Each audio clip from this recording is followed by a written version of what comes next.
වනපති රුකසේ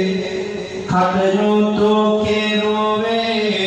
සෙනෙහසිතින් පුන්සඳ වාගේ එළිය නබාදුනි සකසා ගන්නට දිමිය බැතින් සකසා ගන්නට දිමිය බැතින් සිංහ රජේ කුසේ රැකවරණ දොනි දරුවන් හට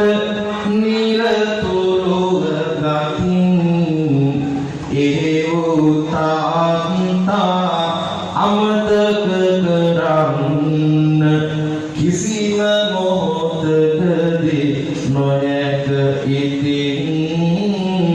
කිසිම මොහොතකදී නොයක ඉතින්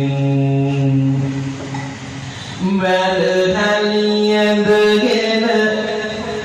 අම්මා